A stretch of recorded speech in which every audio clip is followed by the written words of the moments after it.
Fantastic. All right, welcome to our deliberations.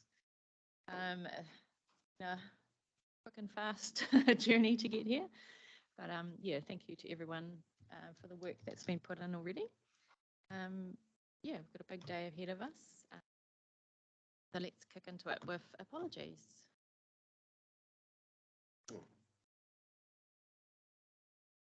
Yes.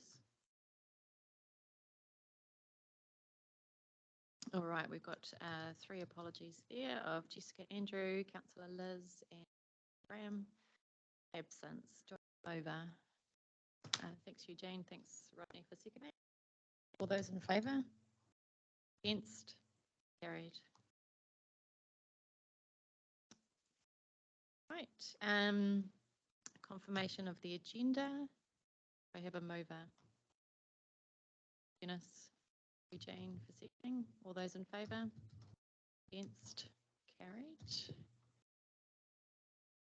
And just the minutes from the PT hearings confirmed as incorrect. Happy to move that one. Have a seconder. It's Councillor O'Leary. Those in favour? Against? Carried. All right, are there any new disclosures of interest? Nothing noted?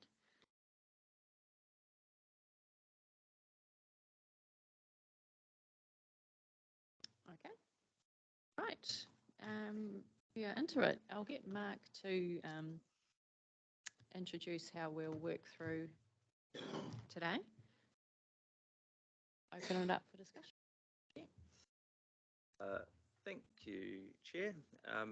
So Andrew Wilson is online today. He's got a bit of a sniffle, so we thought we'd keep him at home. But he'll be on shortly. So we've got a first thing that we're going to be doing is I trust that you've read the report that was provided. You'll note in that a series of amendments to the plan are being recommended. They relate to some of the larger areas, relate to the approach to transport emission reduction, in particular the offsetting approach. Some matters in relation to the regional, interregional connections. Others relate to regional services, some more detail or clarifications in relation to metro services, some matters in relation to the use of cash on buses, and several others. I won't go through them in detail because we'll have that opportunity. But at the outset, I think what we'll work through is that the Chair will ask for anything that's in addition to those matters that were presented that are in the paper. And what we'll do is we'll take note of those and make sure that we close those off at the end, because it's entirely possible that what you've seen from submissions and the matters that you would like to see reflected in the plan in light of those submissions not be the same as the ones staff have put through in this report. And like with any hearings process, it's really at this point that it's the plan becomes more than ever the plan of the plan of the committee and the plan of the hearings panel in terms of the recommendation that goes to the Connections Committee for endorsement and national approval. So we're here as staff to facilitate that as well as we can.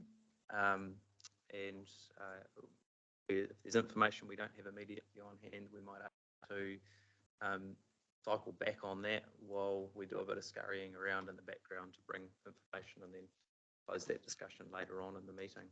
But hopefully we'll be able to answer any questions that you've got on the spot and share both the pros and cons to any suggested changes that are put forward here, but also any that might come from your discussion. The democracy, Dave over here, we've got a a recommendation on the books, which is effectively to recommend the plan. But what we'll be able to do through the course of this is to keep a note of those changes that are recommended, on top of any that are agreed, on top or any changes to the staff recommendations, and we'll bring those up on the screen. We'll be keeping a note of those as we go, and we'll bring those up on the screen at the end just to make sure that everyone's got eyes on what those recommendations are. It's important that the intent of the changes are captured in those words, because we won't have the time in the room here to wordsmith the exact changes. So it's really important that the intent of those changes is well reflected in those words that we do capture, so that you've got confidence that you can trust staff to get the wording right for the next step in the process. So with that, I'll hand back to you, Chair, and if there are any questions on that overall approach. Use your microphone. Do we go through just, objective 1, 2, 3? Is that Yes, so for those online, I think it's just Andrew online on his couple, and Barry. So the approach is that we'll continue to follow the structure of the objectives in the plan. Sure. And the slide pack set out in that way as well, covering those areas, both where amendments are recommended, but also where recommendations aren't, or maybe there's just an adjustment in wording or something to take offline. Thank you, Mark. Now just to note also that there's possibly a few typos that you've noticed that will be worked through after the fact as well. So if you do have a note of those, you're welcome to pass them to staff afterwards, but we don't really want to spend time on typos at the moment. Okay, fantastic. All right, let's make a start if everyone's happy with that approach. Okay. I've got a little list. So I sent through the one last night to both of you in terms of bus advertising. Oh, so the bus advertising and the revenue for bus advertising, Yeah. and possibly having a bit of a discussion looking at what that would look like if we, instead of using it to offset, if we used it to fund annual pilot programs that would increase PT patronage. So we can maybe talk about that, and I've got questions around how much that revenue actually generates. A few other things that I don't think I saw you capture. Angela, do we want to? I thought we were doing that now, but we're not doing that now. Do you want to work through the objectives? Oh, and then we'll circle back, or if you. Yeah, then we can. Yeah. Because Awesome. these few things. Sounds good. I don't think are captured unless I missed something when I was reading. About that. No, that's okay. So the second thing is a number of submitters talked about the provision to be able to carry more spikes onto Hawea. So that probably fits into a bit more of a mode shift look. And the same with storing bikes at Frankton Station. I did see there is something in here that I think you've changed, so maybe press that.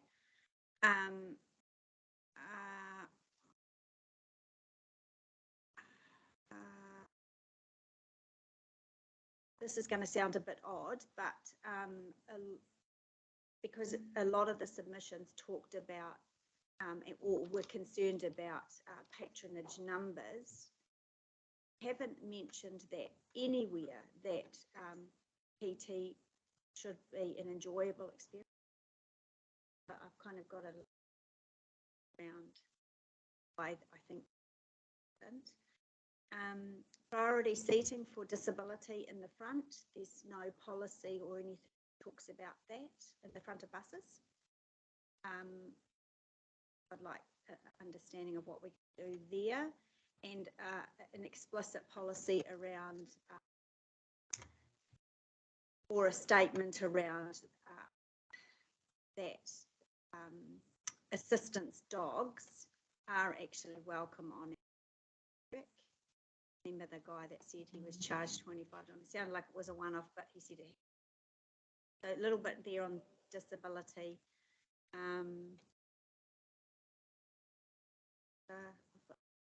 Service that's proceeding, and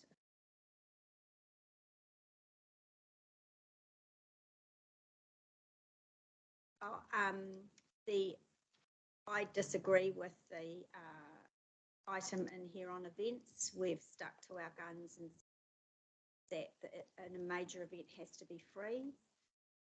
I have a different opinion on that, because ultimately it shouldn't be just about price. We're reducing emissions by getting 40,000 people over a weekend on a bus. It shouldn't matter whether the event's free to the public or not. I think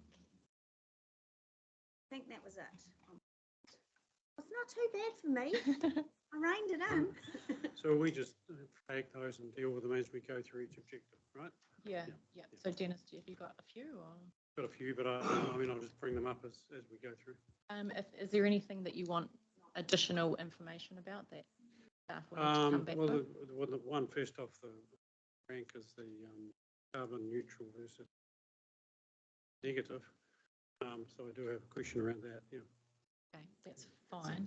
There's some others too, but do you want to bring them and then? Well, I was sort of planning to deal with them as we go, chapter by chapter, so I haven't got them all in my head right now. But I can deal with that first one. Yeah. I mean, that's the first one we're going to deal with, isn't it? Yeah, it will be. I've just got a couple.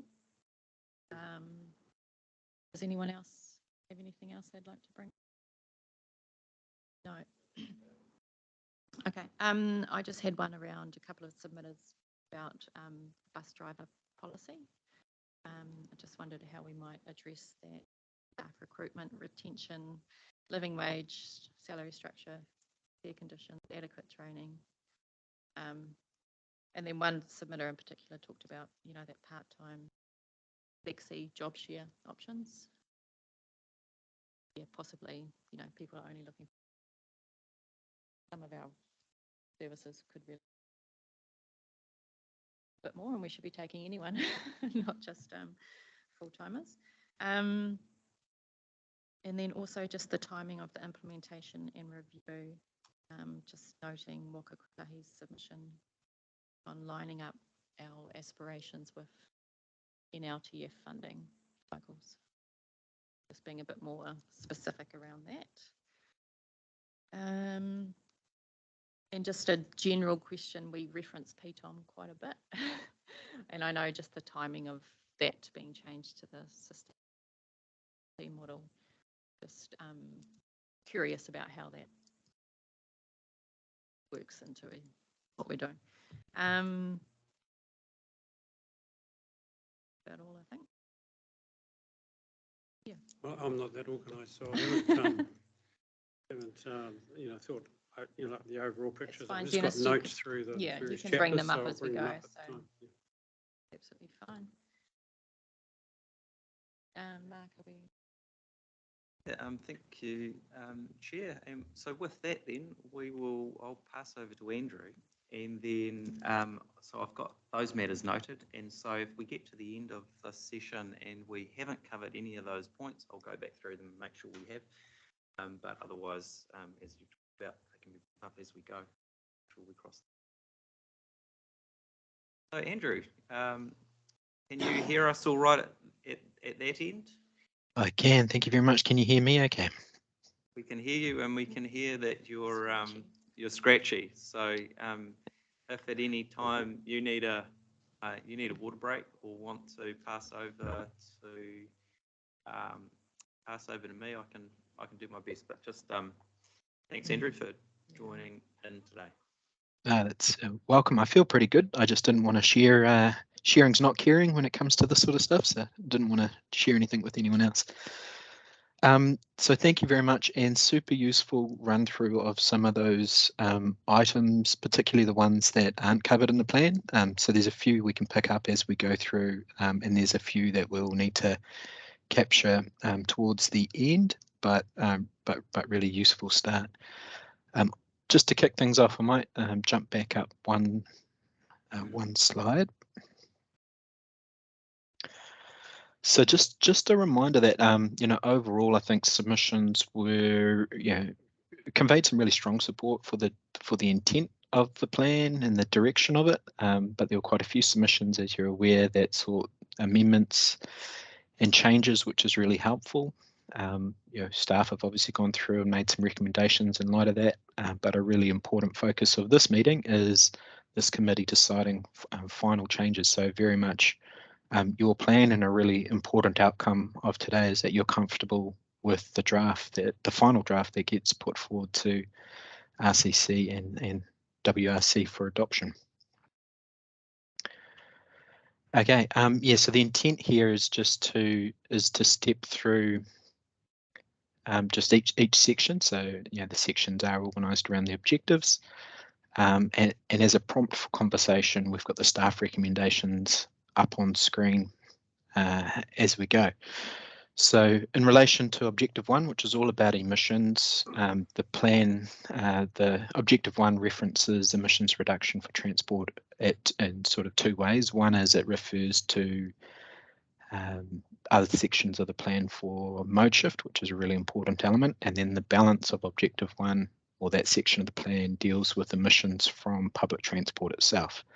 So it sets a notion, the draft plan had a notion of having a target to become carbon negative, and submissions generally supported the aspiration to a very large extent, but there were submissions that questioned whether that would trigger, or there were concerns with relation to the cost of that, and concerns whether there was an opportunity cost. So investing in the pace of achieving a carbon negative outcome and the notion of offsetting, would that mean less services delivered elsewhere, is one of the key themes that came through in the submissions. So in light of submissions, and this is not an exhaustive list, but the staff recommendations, and we've included this in the track change version of the plan and the clean version, to make it really clear that avoiding emissions is the highest priority in the first instance. So for us, that means transitioning to zero emission vehicles. Make it clear that the methods and costs for offsetting still, we roughly know what that is, but it would be subject to further processes and LTP, and the exact methods would be determined as part of subsequent processes. So the plan's very much a setting direction. A super clear theme and position that came back from submitters was that if you are to offset unavoidable emissions, do it by way of local initiatives such as native planting, or things that have additional benefits. So there was really no appetite from submitters at all for investing in emission schemes.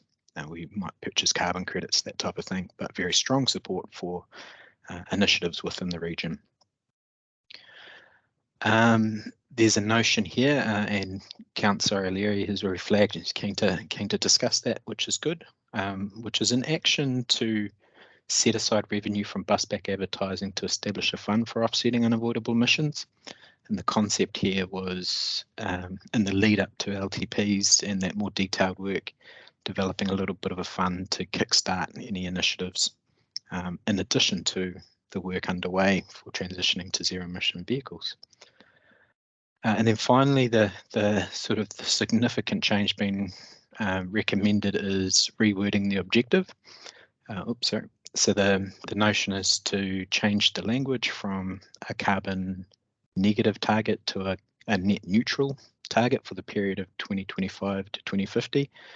Look, this reflects two things. One is the concept of negative emissions perhaps caused a little bit of confusion, and the other change here is it's more explicit that there's some flexibility for how to get there. So in essence, this objective sets a framework that says, hey, we're going to really clearly, for the period of 2025 to 2050, any unavoidable emissions produced will be offset in some way. So it's in effect, it's kind of the same outcome as carbon negative, in that framework and process you could easily achieve a carbon negative outcome, but it's a bit more explicit about the flexibility that might exist to achieve that.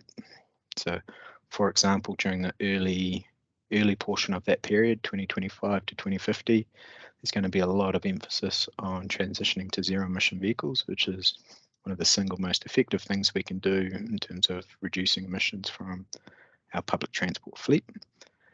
And then hopefully succeeding or getting some initiatives underway to offset unavoidable emissions.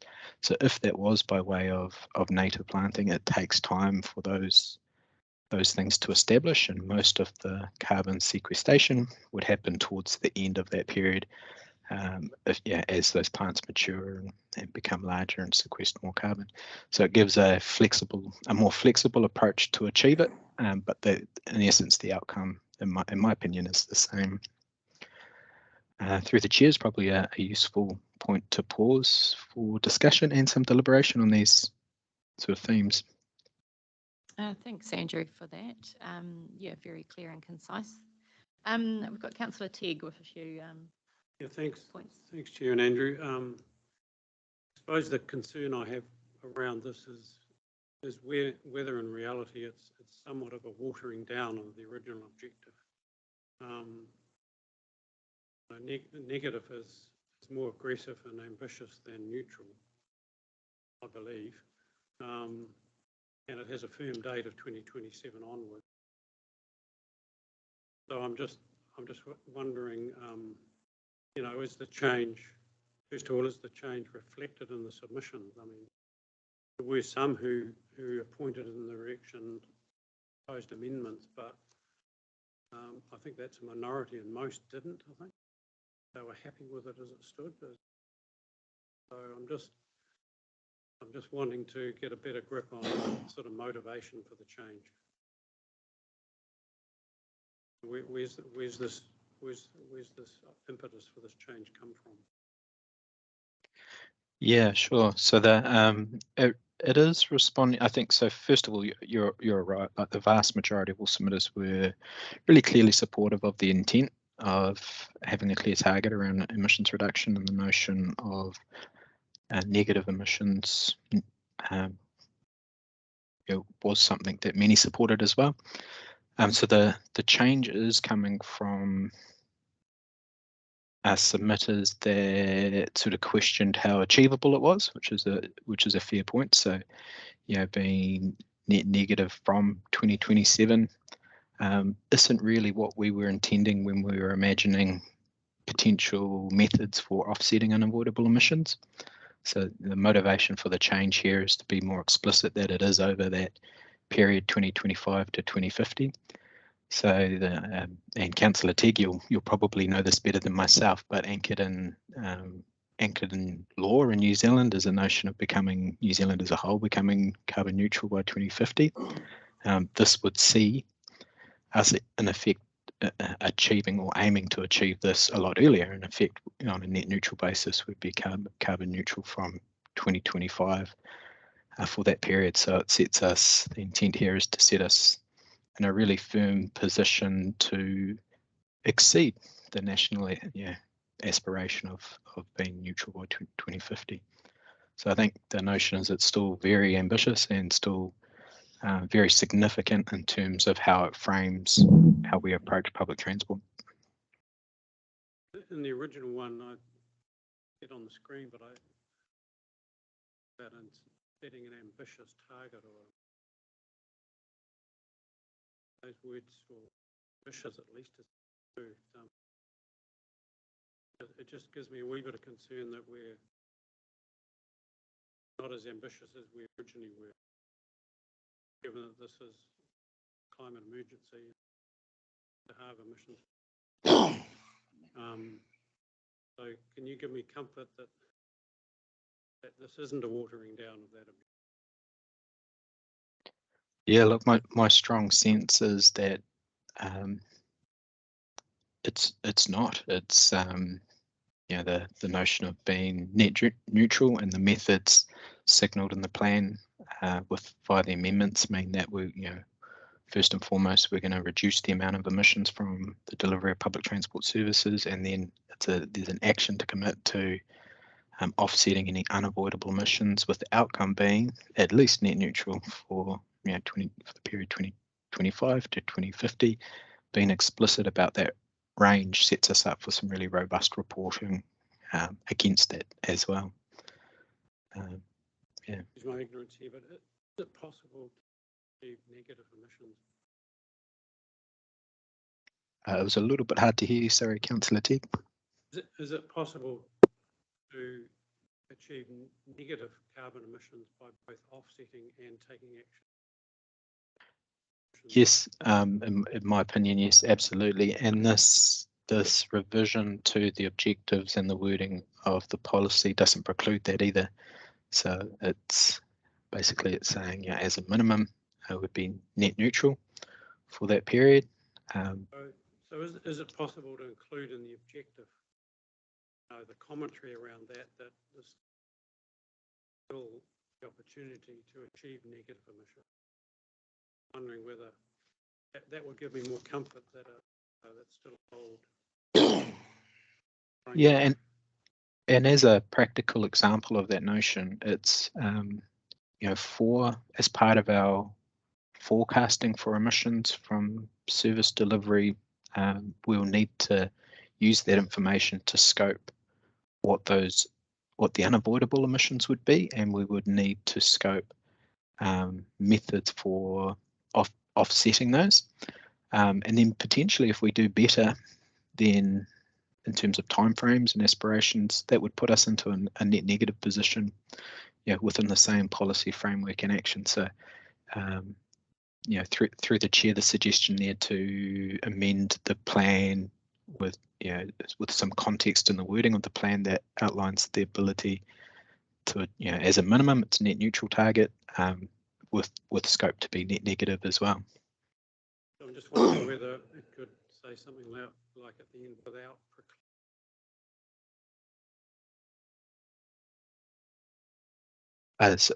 sorry, I didn't quite pick that up.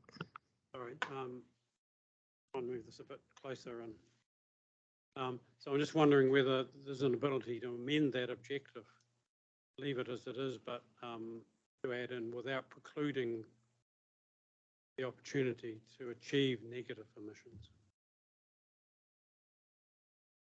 Just throwing it out there as a, you know, as an option. It's in the commentary. Can we add it to the objective? Yeah, look, as from a staff perspective, I certainly don't have any, wouldn't have any concern with that. It'd probably back through to the chair and the wider group for thought. Maybe that's something to flag and look at as we go through, but give me more comfort that we're attaining an ambitious goal. So through the chair, I think a really useful approach would be, if to the maximum extent we can, sort of deliberate and make decisions as we go. So there's a really clear suggestion there. If the committee's of a mind to pick that up, and Right. Okay. then we can move on to the next thing. Yeah. Yeah, thanks, Andrew. I haven't got any wording. I'm just sort of thinking out loud here. Yeah, Mark's looked at the actual policy on page 9 of the. Page 9 of the. I'm looking at the clean version. Mark's looking at the complicated version. Mark, do you want to share? Yeah, thank you, Madam Chair.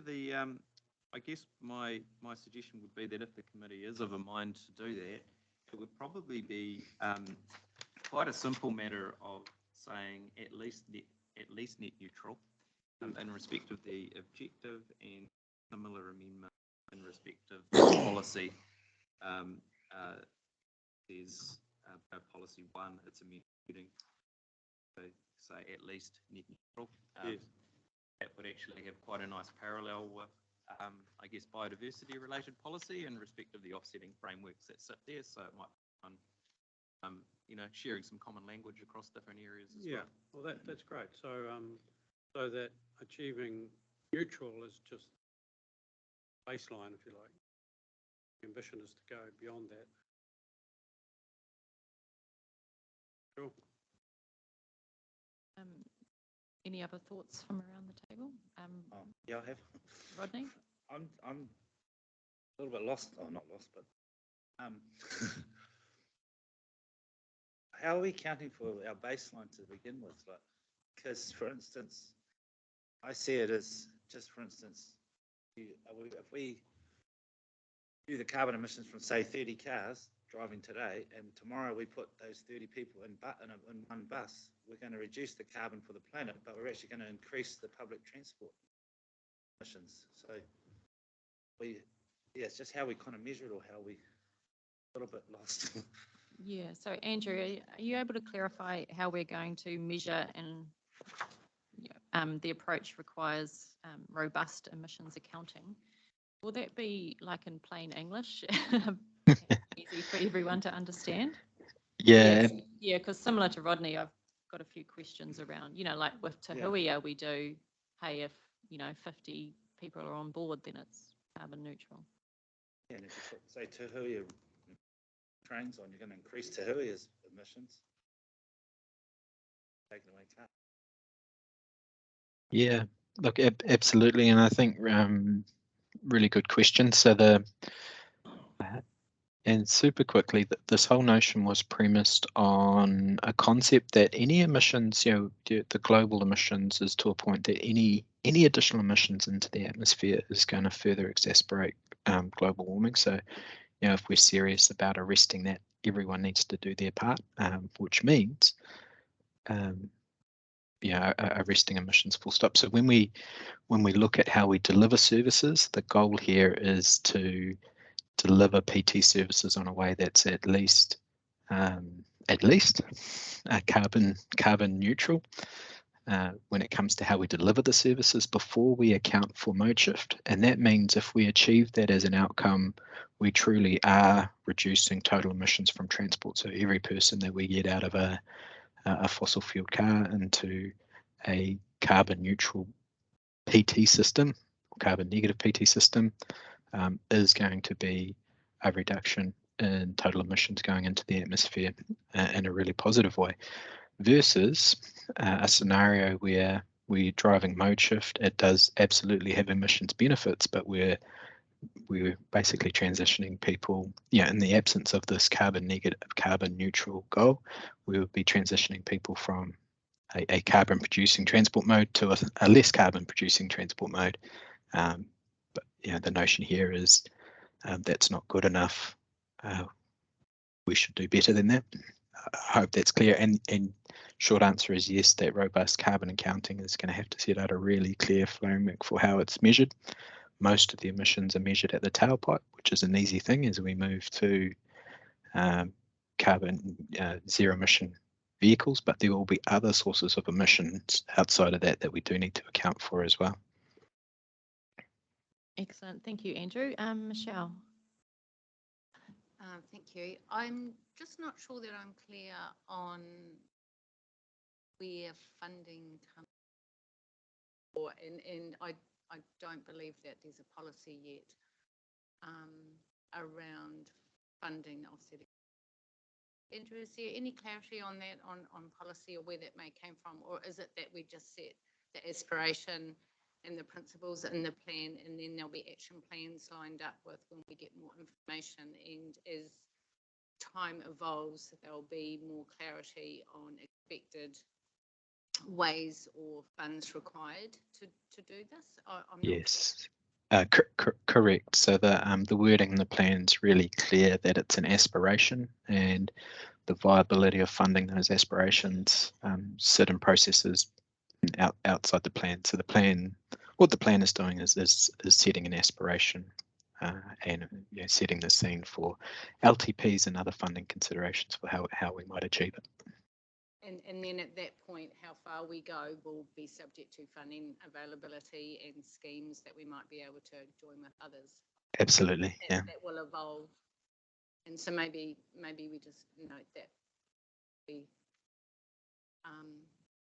subject to timing, staging, funding, in collaboration, perhaps. I don't know the answer to that, but maybe if we make it clear it's something that's going to evolve, and maybe, I don't know how we do this. Do we do addendums with, addendum's the right word, will there be action plans that will evolve and perhaps be reviewed annually or on this? Like, you know, will there be subsets of the plan as we get more information, or is that just coming under monitoring and reporting and developing? How does that work? Do we describe how we do that? Yeah, so in order of priority, once the plan's adopted and assuming these policies and actions are retained in the adopted version, the next step is to establish the methods for the robust carbon accounting, and then that sets the scene for quantifying in more precise terms, what we think was going to be unavoidable emissions, and what will be addressed by transitioning the fleet. And that in turn will set the scene for more detailed investigations and methods for offsetting, which need to form the basis of applications to various funding sources. So it might be an LTP thing, there might be central government initiatives that we can hook into. There's almost certainly going to be, there absolutely will be collaborative opportunities across the wide range of organisations that I think potentially have all sorts of exciting synergies actually to tap into. So I think that my suggestion would be the notion of that is, and like committee members, absolutely, if it's not clear enough in the plan, let's amend it. But the intent is that is already signalled in the draft wording of the plan. Well, thank you, Andrew. So just on that, Dennis, are you suggesting that we change the objective one to say deliver public transport services in a way that results in at least Yes. net neutral emissions for the Yes. period, et cetera, et cetera? Okay. I Are know. we in support of that? Yeah, I believe we have support for that. Good. Thank you. There's another matter I wish to raise. And then there's Councillor O'Leary's Sure. matter as well. I just reading, it's 2.2.3, it's on page 33 of the agenda. I think it's page 10 of the strikeout version.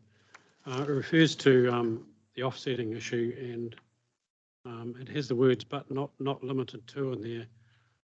Enhancing biodiversity and restoring the health and well-being of the Waikato and Waipa rivers. So what's unclear to me is whether the offsetting will be applied to improve all rivers in the region, not just those two. Can we just maybe beef up the language a bit so that it's clearer to me anyway? That's the intent. Yeah. Sorry, Andrew, you go.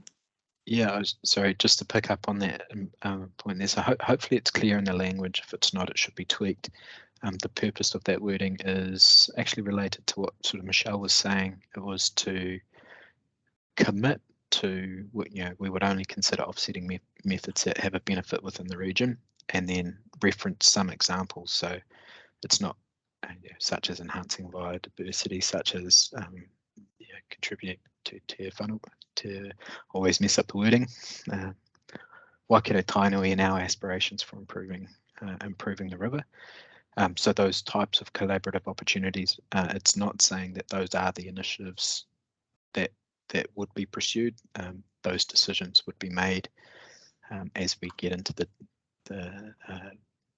how in a detailed sense, what are the offsetting methods, but those are the types of collaborative opportunities that would be pursued. So it's sort of setting an anchor point in the plan. In effect, it's taking off the table options such as global or national carbon offsetting schemes, purchasing credits. Would the words be changed to, for example, enhancing those two rivers? Absolutely.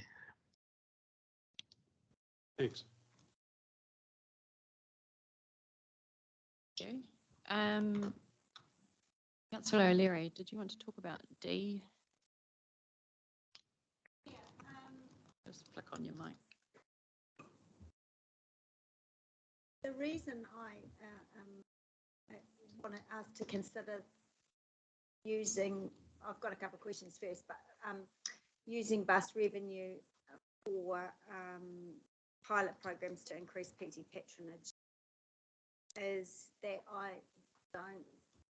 it doesn't really sit well with me in terms of offsetting, because as I said in one of our workshops or our committee meetings, I feel like it's cheating, and we should push really hard to achieve our emissions reduction through making tangible changes. So just a couple of questions first, because it might not even really be material. How much revenue? So I notice it's 80, is it 80% that, how does it work? I thought that Go Bus got all of the revenue, but they don't, do we? Or do they? Yeah, so as part of setting the last RPTP, councillors decided to introduce a policy where Waikato Regional Council would benefit from fee revenue from bus back advertising. So that's baked into the existing plan. That's been operationalised into contracts as a notion of 80% of revenue accrues to the benefit of council, 20% to the operator, and the 20% to the operator reflects that it's, you know, there's a cost to them in terms of making vehicles available, workshop time, things like that, to remove, put in and remove advertising. What hasn't happened, so we've got in the PT plan the policy that gives council the right to the advertising revenue. What hasn't happened is execution of a advertising agreement with advertising agencies. So currently we're not getting that revenue in the door. So we have a policy, and we've had a policy to get the revenue, but we're not getting it. That's correct at present. Yeah. That doesn't sound very good, Andrew. How It's much? not. No. And how long have we said we were going to get it, and how long have we not gotten it? Like off the top of your head, years or? Yes. Really? Yeah. Why haven't we fixed that? Good question. Just it comes down to staff capacity, but yes, it's money left on the table. It's not good. Okay, no, that's not good. Andrew, like roughly how much annual revenue do we get with the 80%? Would we? Would we, Yeah, if we enforced one of our own policies? It would be, my estimate would be in the order of 150 to 250,000 per year. Okay, so that's not immaterial, right? Okay. Well, in that case, I'm quite annoyed. And I guess without debating, obviously, one of the reasons for us to keep it in terms of it, and we are keeping it, and I know that's in the staff recommendations anyway, I think there should also be a policy that we sell the advertising to get $150,000 to $200,000 a year revenue, but also I think there should always be a safety or PT message, take the bus, whether it's recruiting drivers or something, that should always be a policy that's included on the back of the bus, always. But the reason that I thought, well, look, not to offset emissions, to fund pilot programs was, when I think about Flex and when I think about some of the other opportunities that might come our way to increase patronage, I think that's not immaterial revenue that we can scoff at. But obviously we have to first collect it. So, I'd like to hear other committee members' thoughts on that. And the other thing, obviously, to trial ideas and pilot programs to increase patronage, but also, that has an impact on mode shift as well. So it eventually does reduce emissions if we come up with these great ideas, trial a pilot program, and it works really well. Like, the airport flex, and there'll be other things that we can actually tangibly do to make a significant difference, particularly because that's not really immaterial money. I think you make a great point, actually, because of, we're saying at the top that, we've got to reduce emissions as the first priority. In fact, the Climate Commissioner says we can't plant our way out of this crisis, right? Great point. So that has to be the first priority. So to me, it makes a lot of sense to put that money into that first priority rather than the second priority. That's pretty plain to me. Any other thoughts? Yeah, through you, Chair. Yeah, look, I support Councillor O'Leary's comments there or recommendation.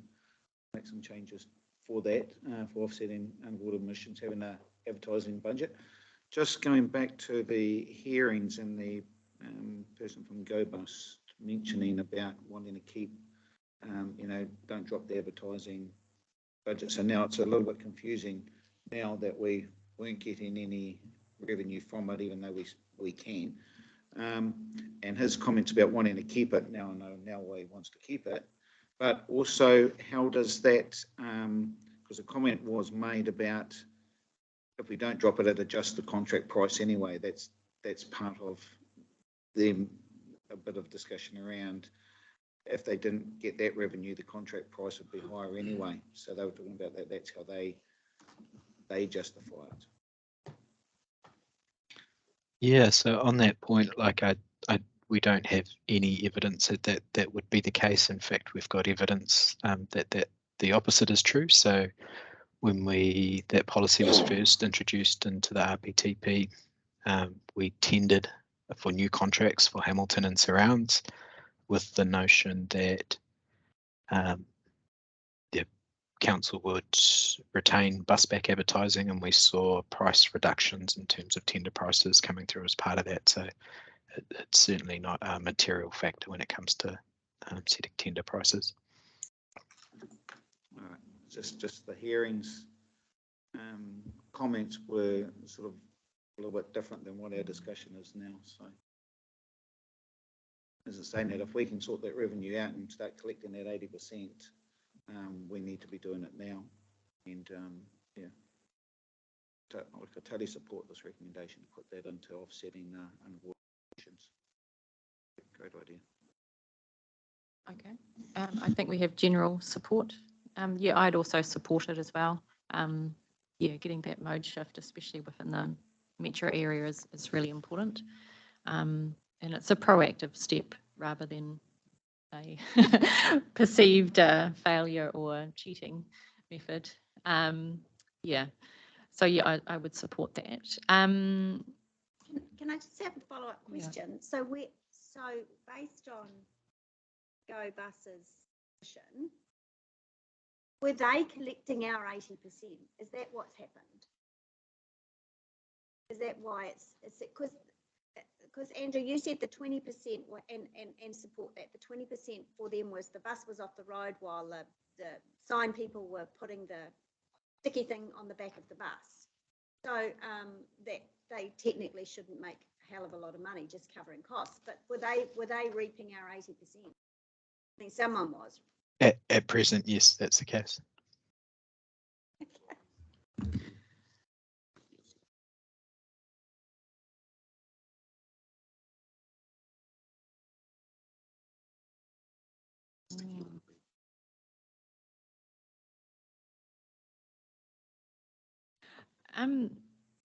Yeah, just wondering if within the price, say if I was to purchase a busback advert, included in that price, is that the foregone time that bus would be out? Is that included? Is that worked into the price that I might pay for advertising? Andrew, would you know? Or? No, I don't know, but I know that the installation and deinstallation of advertising on buses happens when they're out of service. So the first and foremost, vehicles are delivering services, and then advertising agencies work around that. So there's no disruption or risk of disruption to services to accommodate advertising. And just on that previous policy that was in the last iteration of the RPTP, was there a like something that it wasn't implementable? Like, was there some wording within the policy why we didn't implement it, or was it No, just look, as you say, staff capacity? staff capacity and resourcing, yeah, is the only reason. Okay, so moving forward, that staff capacity is now going to change, so we do collect the revenue. Better. Yep, I've had a nod from Mark, so.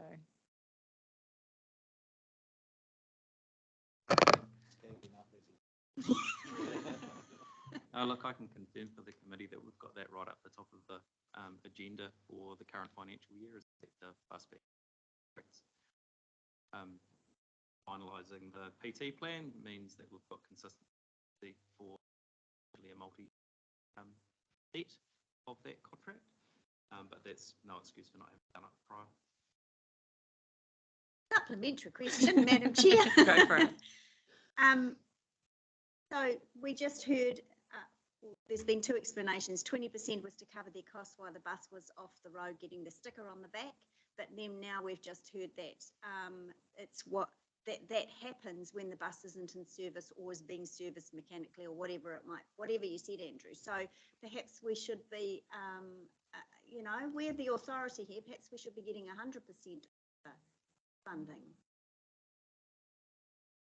The bus is off the road anyway. That's the price of dealing with us.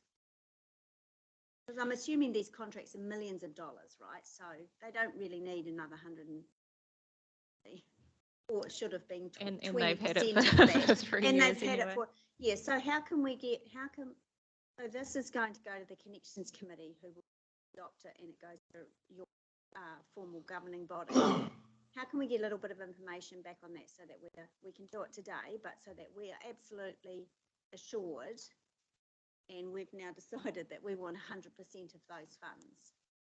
And because there might be some contract implication. Not, like I don't know if the advertising portion is in their main service contract or it's something separate.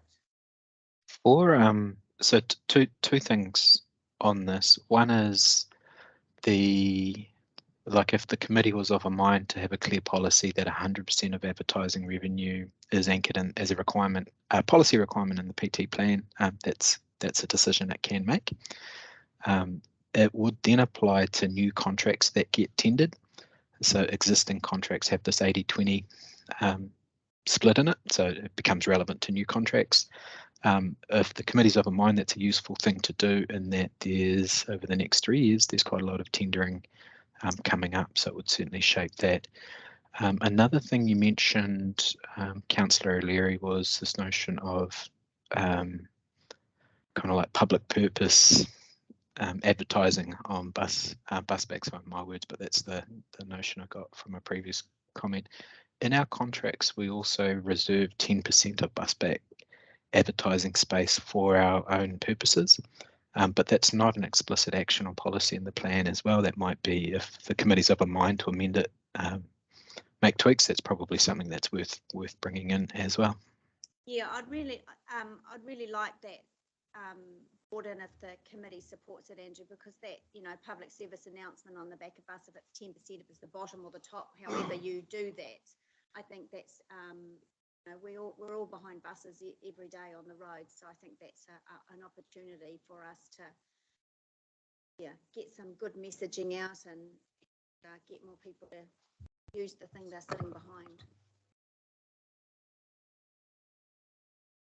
Cool. Just one thing for the committee to be aware of, and I would recommend that we note this going forward, and I have made a note of this in relation to retaining 100% of busback in future contracts. But one thing I'd like that to be subject to is confirmation that it's within the scope of the amendments to the plan. The reason I say that is because, much like you'll be familiar with other processes, this is a special consultative procedure under the LGA, and in normal cases, if there's a major change, this may not be this may not be deemed a significant change, but if it is deemed a significant change, then in theory we would need to go back half a step to reconsult. Yeah. So I'm just keen to give us the chance to make sure that Yeah. we can confirm it's not a significant change. Yeah. And then it'll be able to continue this way. Fully understand all of that, have been around for a long time. But a massive majority of the submissions asked us to do whatever we can to, in their language, to increase patronage. And this, I know what you're saying, it's not significant, is supporting their request. They gave us lots of ideas on what they thought, predominantly around price. Well, we know it's not really around price, cheapest chips. Yeah, so my preliminary suggestion would be that the purpose for which that revenue is retained is probably not likely to be significant, but the potential significance may be around retaining rather than retaining 80%. Not be, but just I'll ask for a little bit of scope to check in on that one on its way through. Cool. Thanks, Mark. Rodney? Yeah, Sorry, just Karen. on the, sorry, the 80/20, I think is relatively reasonable. Just like, although they'll be putting signage on when it's buses out of service, they'll still have to allow time. You can't have a sign rider while you're jacking the wheels up, or vehicles in the workshop, or what's getting the COF, or rah-rah. So I don't think it's that unreasonable, that 80/20. Although it is getting done when it's out of service, it still would have to be allowing. A little bit of soldering on our trucks takes about 8 hours, so I don't know how big a job it is. So, and a normal servicing is only like a 4-hour job. So, yeah, I would have thought they're allowing their bus. They would have to allow it a whole day probably for us to do, some of the costs. The 80/20s. Plus, you have to use different cleaning products.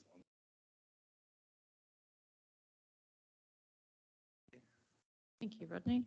Councillor Tegg? Just going back to Angela's point around the offsetting and pilot programs, I just wondered if we could sort of nail down the wording. So I'm looking at A2 on page 34, the third paragraph. So I take it we'd take out words for offsetting unavoidable emissions. Would it be something like an initial fund for pilot programs to increase patronage, or something like that, Angela? As a suggestion, if the committee's of a mind to remove the notion or the action of advertising being used to establish a fund for offsetting, it would just reference to it would just simply be deleted from the section. It's elsewhere in the plan that I think under objective 5 that would confirm what advertising revenue would be targeted for. Well, I think it's best to leave it in there because it then makes it an imperative to collect it, whether it's 80 or 100. Ah, right. For the and so far as it relates to initiatives for trialing services that have got it. Yeah. So I think it'd be best to leave it in, but just delete the reference to offsetting and Angela's suggestion of, pilot programs to increase patronage in the region. I'm just trying to help with the drafting here. Yeah, so I think originally, Angela, you suggested to encourage mode shift.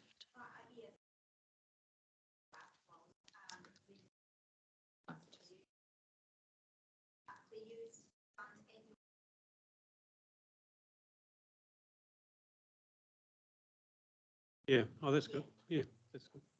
Okay, so that was in the email. Yep.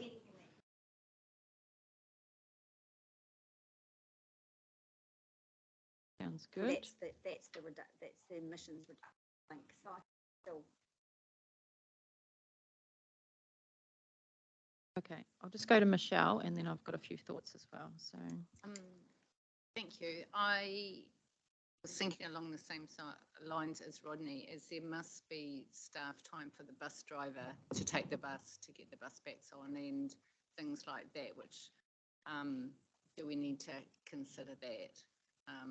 In just, is it maybe a 90 versus 10% with some acknowledgement that there might be some costs and some downtime to the company is where my mind was going. that maybe if we have more information on the realities of how that works, we might be able to come to an opinion on whether it's 100%, maybe 90-10, is where my thoughts would go. Yeah, okay. My question would be, if we were to redirect the bus back advertising, how would we fund the offsetting if needed? Yeah, so I think it would fall into that action of investigating offsetting methods, which would then need to be the subject of funding applications, which was going to be the case anyway. I think the advertising, if it was repurposed, would just reduce the quantum that would need to be sought from elsewhere. Okay, and how does that funding applications impact on staff capacity?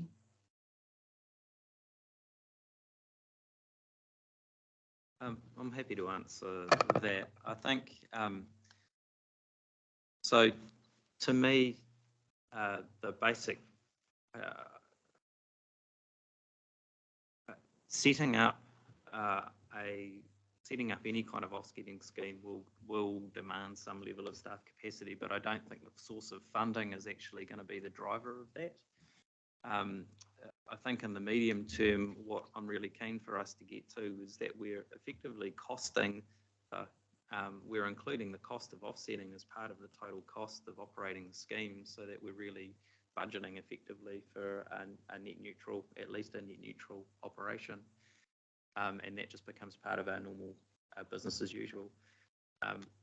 You'll be aware that the council itself already invests through other mechanisms in various biodiversity restoration and other restoration initiatives around the region. It may well be that this is a direction it's providing that's able to be robustly, the offsetting benefits of that work's able to be robustly quantified, and our, as is suggested in the first step of this approach, our emission profile is able to also be robustly quantified, then it may simply be further investments into that work that we can demonstrate genuine additionality in.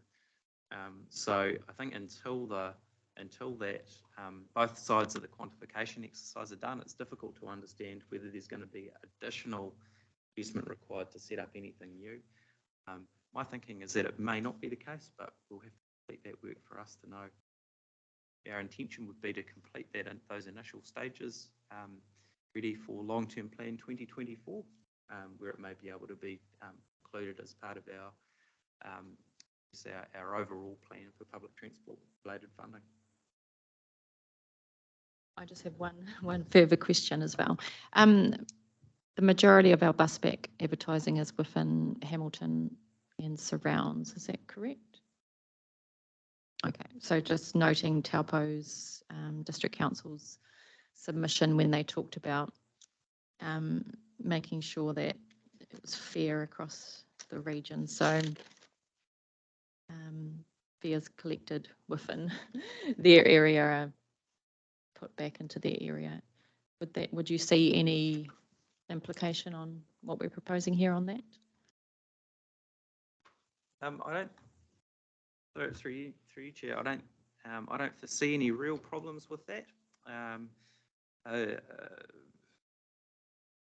Either, I mean, via any type of revenue, whether that revenue is from fares, whether that revenue is from bus back advertising.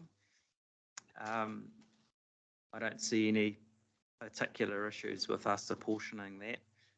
The challenge may be that I would expect, and we would find out through the letting of future contracts that provide for bus back revenue gathering, would be that there will be locations where bus back advertising is more sought after than in others, and I would expect that would be the large urban areas. So it may well be the case that revenue opportunities from advertising are less in other areas, and I think it would be that'll be, you know, how those revenues are distributed. We'll have to be mindful of that through the future connections committees to ensure that that distribution is equitable, but also doesn't foreclose opportunities to invest that in other places if the committee thinks it's necessary. That sounds very good. Yeah. Okay. Right. Any further discussion or questions or debate on objective 1? No. That's the meaty one, I think. Objective 1. Andrew, are we happy with the feedback around that and anything where you need further clarification on? No, I think that's really useful. It would be great just to document I think the decisions of the committee actually. If I was to repeat what I understand them to be, Dave, you might be able to capture some wording for that. So the first one is that the objective 1 will be amended to read at least net neutral. Yes, correct. We'll amend the wording in under objective 1 in the context for the plan to I didn't quite capture the exact wording, but the outcome is that bus back advertising revenue will be used for the purposes of supporting mode shift or something to that effect. Yeah. The wording's on an email, so that's been captured. Cool. And then the third change is some tweaking to the language of offsetting. So we're going to insert the words, for example, biodiversity and other things as a replacement to the wording in the plan. I think the reference to the 2 rivers is an example. Yeah. Okay. Yep. Yeah, I think that's been captured well. Mark, have you got anything to add or? It's just really, we closed out the advertising portion, this discussion around.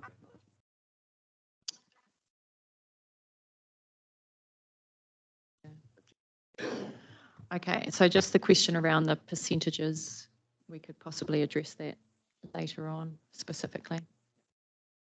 Okay, that's fine. If we're all in agreement, we can move on.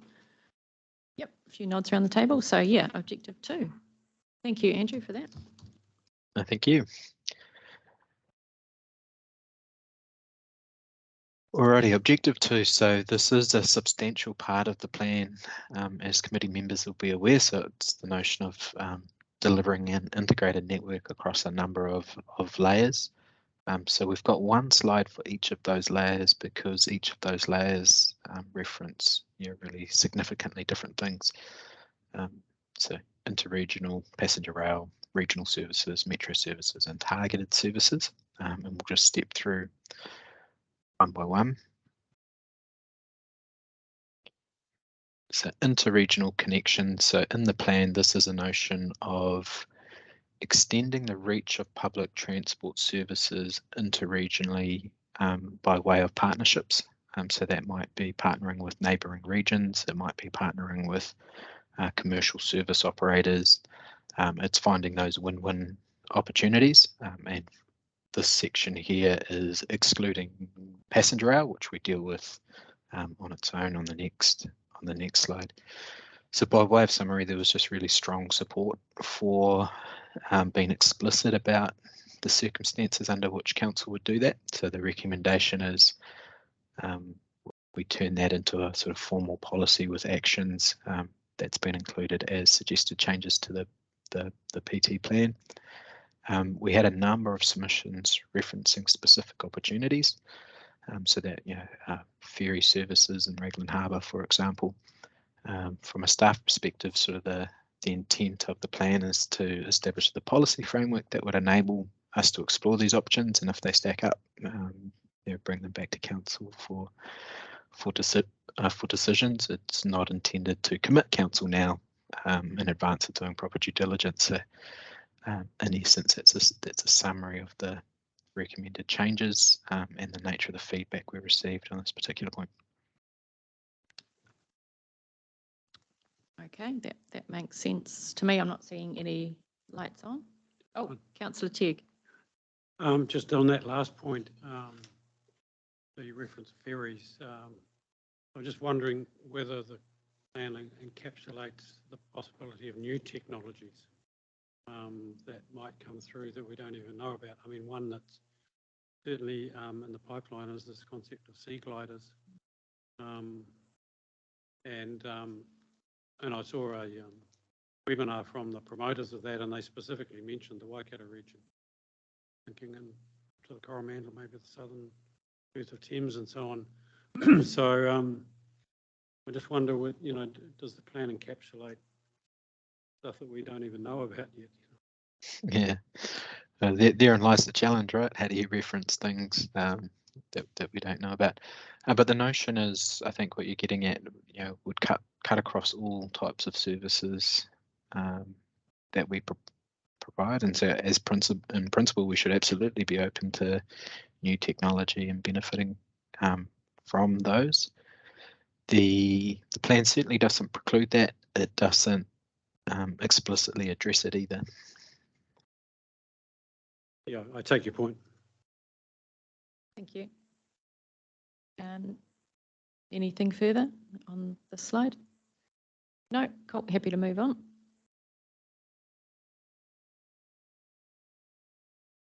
Okay, passenger rail. So this was one of the most commented on topics in the PT plan. In essence, we think we can categorise the nature of the submissions into sort of two areas. So submissions that sought. Sorry, I'll go back a step. Submissions were overwhelmingly positive in terms of the notion of improving interregional passenger rail and Te Huia. And the nature of the submissions generally went beyond, you know, requesting things beyond which we sort of signalled in the plan as priorities. So that's the nature of the feedback. And then you can kind of categorise the submissions into two buckets from there. One is, you know, advocating for passenger rail improvements on a national or regional North Island wide basis, you know, really significant improvements.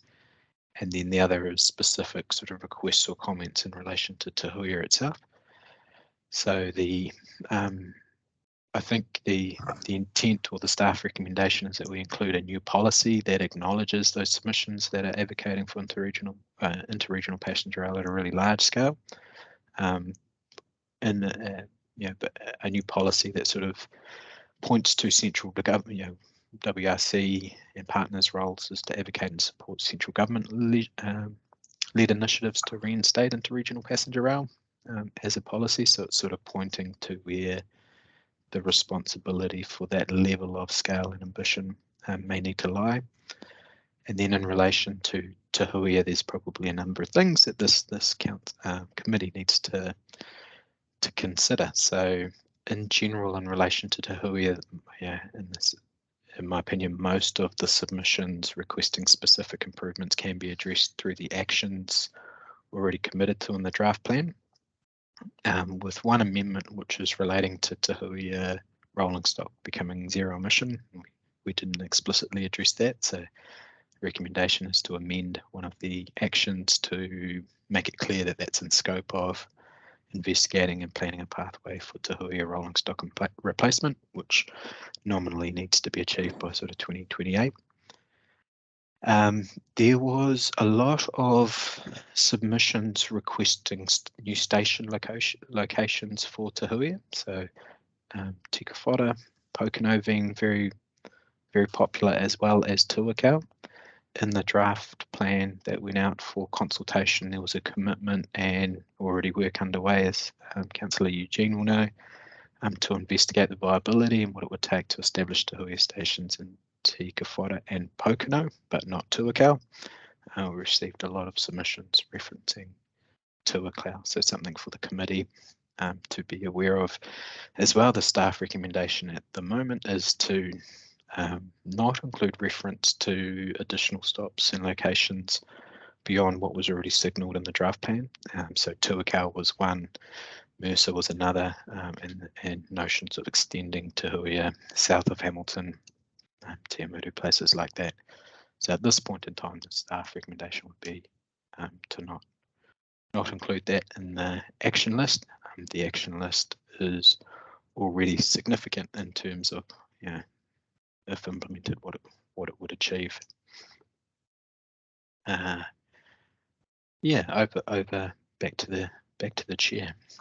Thanks, Andrew. We just got comments from Councillor O'Leary.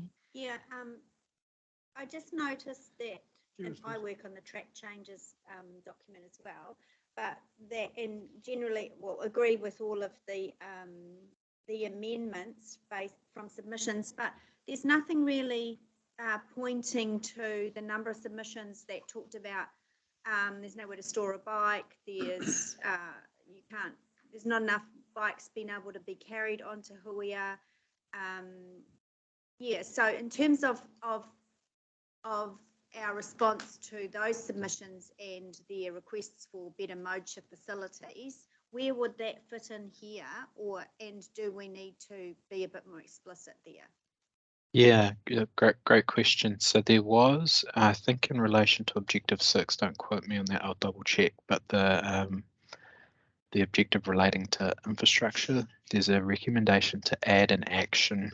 The lighting or something, I think. Objective 5. Objective 5, thanks Angela. There's a recommendation to add an action, explicit action about investigating and confirming a strategy with partners like HCC, but all TLAs actually, confirming how we'll integrate better micromobility and public transport, so micromobility including cycling.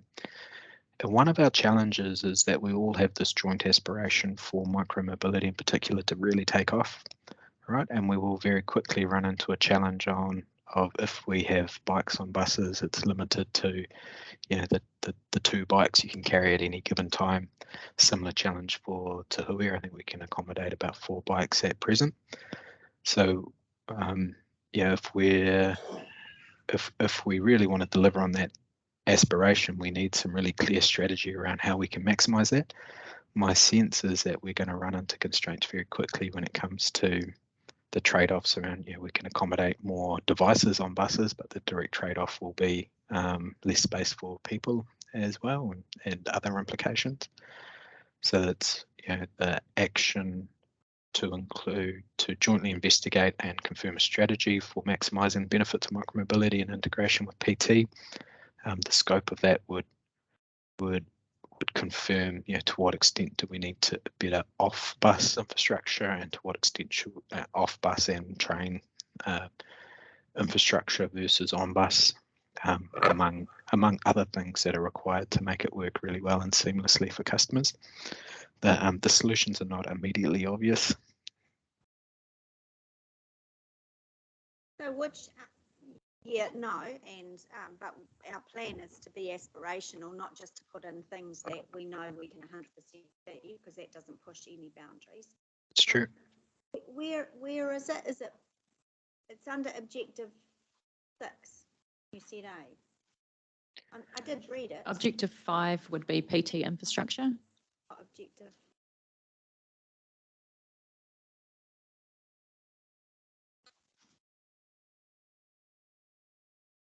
Oh, I don't know. And what policy number is it, or it's not? It's objective I 5. did read it somewhere. Yeah. Oh, here we go. Policy 52, ensure provision of infrastructure necessary for high quality end-to-end journey experience, yada, yada, yada. Best practice culture. That talks about stops, shelters, footpaths, crossings, vehicles. It doesn't talk about our PT network. So I know, yeah, sure, it's challenging, but that's why we're here. Is there something we can strengthen in there? Because there were a lot of submissions talking about those issues and end of journey issues, and we know to get a real step change of people like me who drive a car everywhere, then we have to start closing those loops, or at least talking to the right people to partner with them to close those loops. And so is it that P52, Andrew, that? Yes, is there, so I'm just struggling with my screen here, so I'm trying to bring up the specific location, but I think under that section, there should be a new actions table as well. Is that showing up? And in one of those actions, it should have an action about explicitly addressing PT integration with micromobility. Is that page 81? Up the top numbers? You're working up print today. No, I can see it on the screen as well. Page 81. That objective 5 at the top of page 81? 2.6. Yep.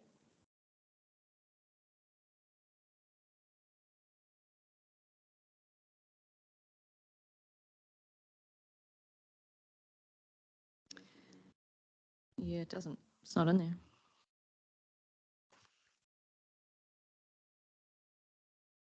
Because you're right, Angela, it did come through quite strongly on the submissions. And I did make notes under objective 5 under Yeah. infrastructure, because that's, yeah. So either it's a new policy, I mean, it does sort of sit into that policy 52 that I just read out, but that seems limited to, as I said, stops, shelters, footpath, it doesn't. I'm wondering if this hasn't made it through to the track change version in error somehow, because that action was included because of all the, well, it was meant to be included because of the exact issue you're raising about the submissions on this point. Is it okay if I make a note of that and I'll just double check it's not somewhere else in the amended version of the plan? If it isn't, it absolutely should be in there. Yeah, that's fine by me.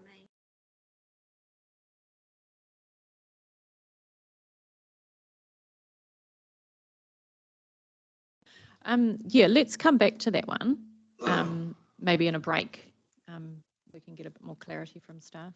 Well, we just, our council's notorious for doing this, so I hope you don't.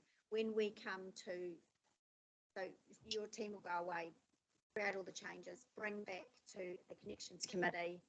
Will we easily be able to read that document and you'll change the changes from today, so we can, otherwise it's like finding a needle in a haystack usually. It is.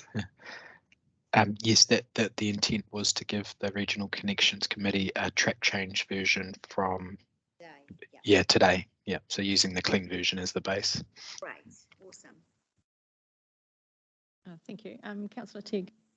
Yeah, thanks, Andrew.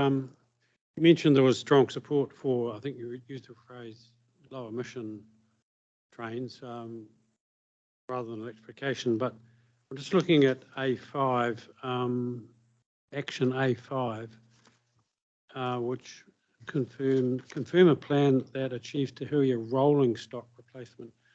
It doesn't specifically reference, a change to low emission. I'm wondering whether that needs greater clarity in there. So we can change the rolling stock to another diesel, potentially.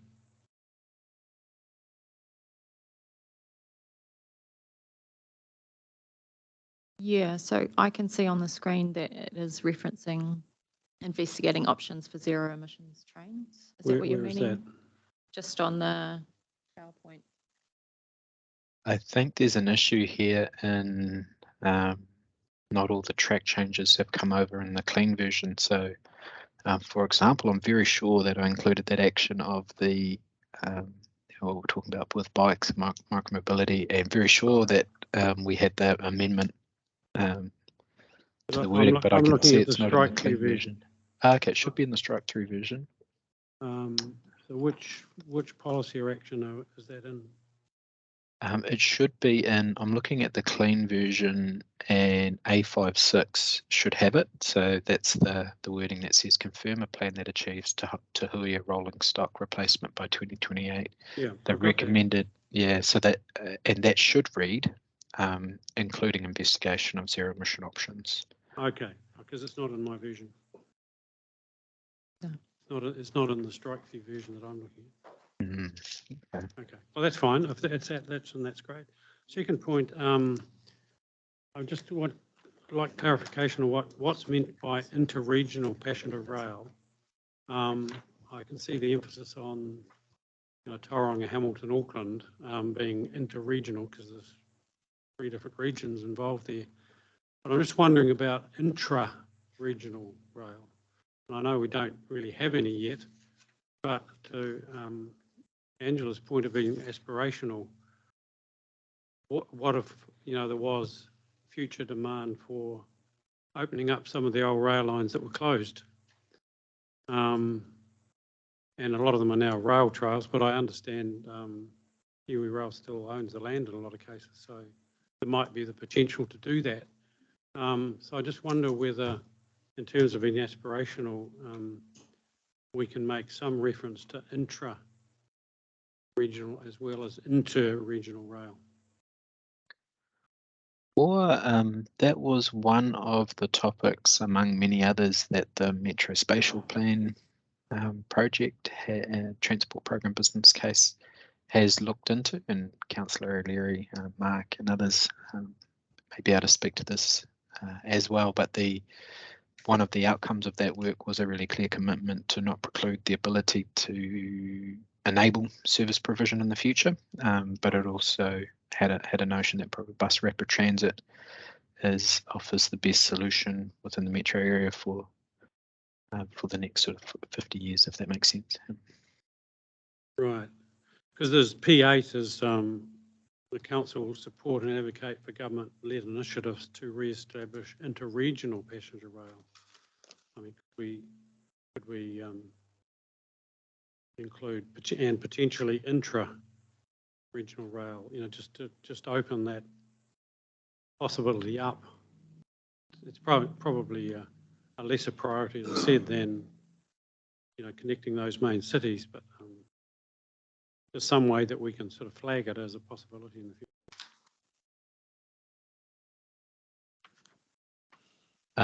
Yes, and I think there would be a submission. You could do that in light of submissions as well, but I think over to the chair. Seat. Yeah, Dennis, I can see where you're coming from. A lot of the submissions did reference, starting to Huia and Te Aomuru, for example, and also, starting it going east out to Morrinsville, as the beginnings of something that might link up to Tauranga. Yeah, I mean, I'm of the view that it wouldn't hurt to perhaps reference it as well. Yeah, Mark's just made the point we could just get rid of the word interregional, and then that would keep the door open for any passenger rail services within regions or between regions. Does that sit well with you, Dennis? Oh, just. If I've got my terminology right, I take inter-regional being between different regions and intra within the Waikato region. So Would you prefer to keep it specific then to those two? I think I would prefer, to include both. It's more clarity. Any other thoughts? Objections? My only thought was being clear on the public transport. Like just a couple of submitters talked about they arrive with the Huia train and they've got to basically there's no public transport to get them. So that interconnecting link, because basically otherwise then a train just becomes a park and ride, which is not getting cars off the road. So it's sort of a little bit referenced in here that the interconnecting, but it's strong that basically when you turn up on a train, there is a way to get home, or either that or you've got to get the train into town or into where people want to go, so people can walk. Basically from Frankton, if you live over in Chartwell, I'm assuming it's a fair way to walk. Oh, you'd probably go to the base. That's all my little comment. Yeah, fair point, Rodney. Dennis, I'm happy to put in intra and interregional. Sure. I think Thank it you. makes it more explicit. My other thought was around where do we reference a central city, Hamilton City station, or is that not important?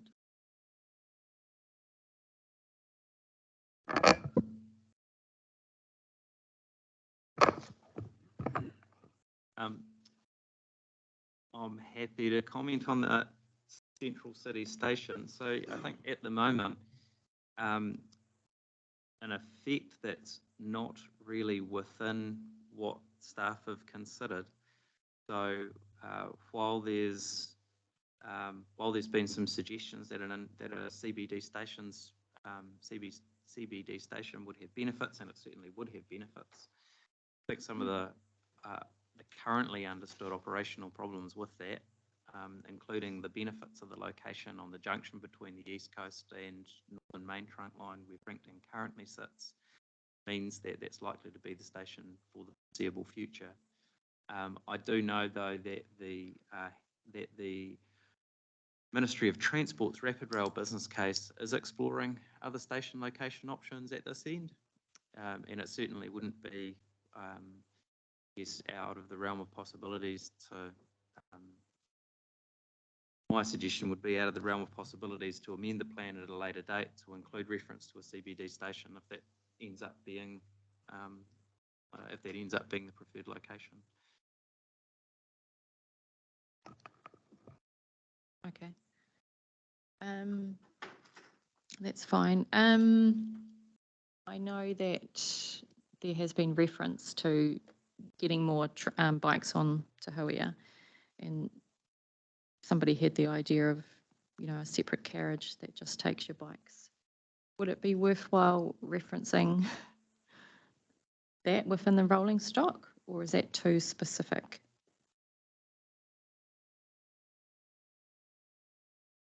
Like a caboose type thing? I would suggest possibly too specific, but yeah, if the committee's of a mind to do it, it can. There's a lot of work going on. Greater Wellington Regional Council, for example, are doing a lot of very good work trying to scope requirements for future interregional rolling stock, and including how to maximise space for bikes and other things as well, which is really useful. Okay, so we'll watch that space then. Absolutely, yeah. Okay. Was there anything further on interregional or passenger rail? Oh, Eugene, sorry. Yep, thank you, Chair. Andrew, could you just explain the decline request for additional stops? You did reference that, there's currently just about to get underway, hopefully, business case for Pokeno and Te Kowhara. But there is always a big push for Tuako, and even though it's not in the initial work plan at the moment for the Te Huia subcommittee group, it's something that could pop up in the near future, and we're all well aware that it's central government's funding is required to do all of this stuff, otherwise it's just not going to happen anyway. But with the proximity to the AT network and probably Waikato District Council's push and desire for quite a long time now was to be able to push that AT network a bit further south to pick up those communities. I just don't want to cut us off to be able to not support that if we had central government funding come through in the future. Yeah, so this is something the committee could choose to change. The scope of the plan has consulted, confirmed an action to investigate the viability at Pokeno and Te Kowhara, but not Tuakau and Pokeno. Like you raise a good point. I think it's slightly different context, So in the foreseeable future for Te Huia, and I think we intuitively understand it's very unlikely it would stop at both Pokeno and Tuakau.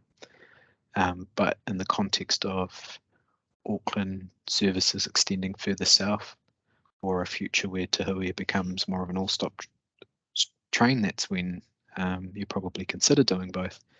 So the action in the draft plan is really relating to priority actions for the next steps at Te Huia, and our understanding, and correct me if we've misunderstood this, is in effect Waikato District Council has took their direction in terms of confirming Pokeno as a location to investigate, in addition to Tika Whara, but if that's not quite right, Yeah, it's no. probably worth addressing there. Yeah, no, that is correct, Andrew. I just thinking of around the wording of that decline requests is that, you know, you've got a very vocal community in Tuakau that have been pushing quite hard for a station there. The Tuhuia subcommittee are well aware that we just can't keep putting stations everywhere. So we've selected, in line with Waikato District, to investigate the Pocono and Te Kowhara sites. But I just think that it could create quite a backlash if we decline, you know, have the word decline a request, even though that we know in the foreseeable future it's not going to happen. But in 3 or 4 years' time, who knows if there's investment there to come from higher above, that it does not get investigated, or the AT network. You know, we've got electrification coming further south. Does that keep pushing further south, which is what we'd probably all want at some stage? So Sure. yeah, I just want to be a bit careful of Joe Public out there reading this document, and it's a straight decline in any, you know, investigation into a Tuakau or that's probably the only station I could think of that would create a lot of issues. So yeah, no, good point. So in the sort of responses to the individual submissions, we can be careful to word it.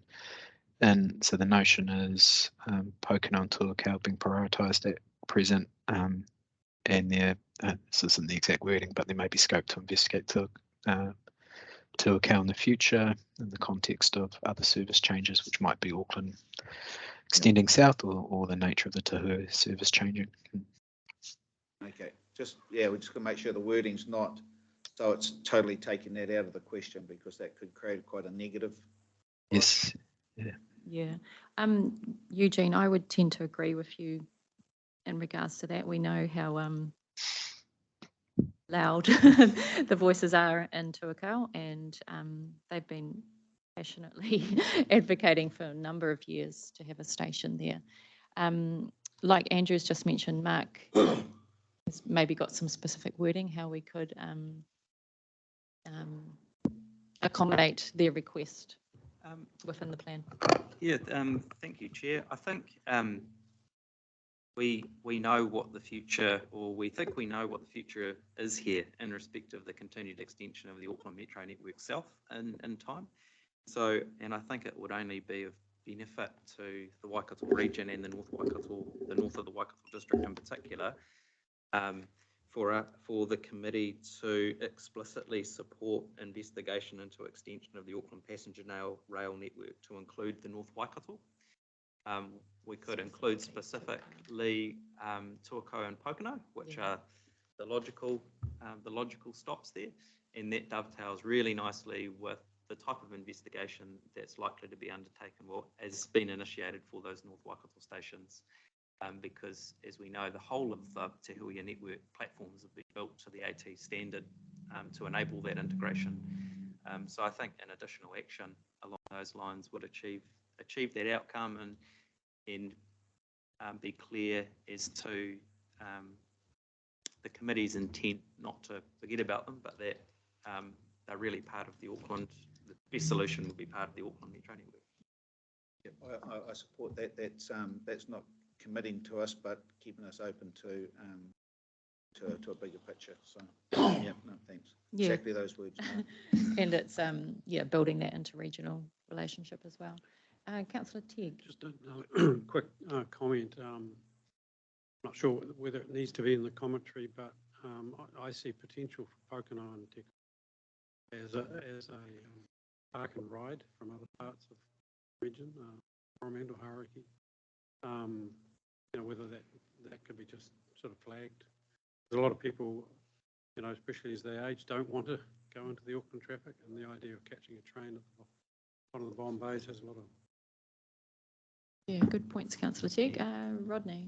Yeah, just my comment, like, sort of have the word decline, like say south of Hamilton. Get up the top, we've got that we're going to have a new policy to do, you know, well, inter-regional, intra-regional.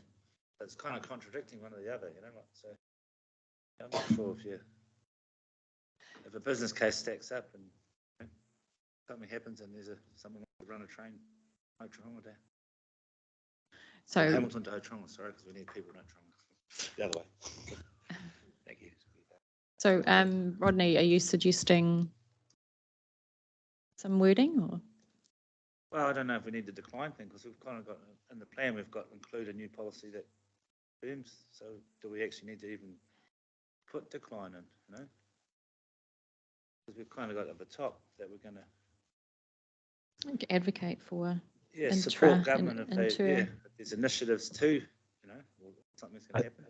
I think it's a good point in that, similar to what we've talked about in relation to Tuakau, we can refer to that new policy around supporting government-led initiatives for that type of thing as the pathway for exploring it. So, we could remove the notion of declining those specific requests for stops south of Hamilton and in favour of pointing people to this new policy. Yeah, I would be in agreement with that. The other thing, when we talk about government, are we meaning central government or local government? In this context, we are meaning central government. Okay, could we specifically put central government, please?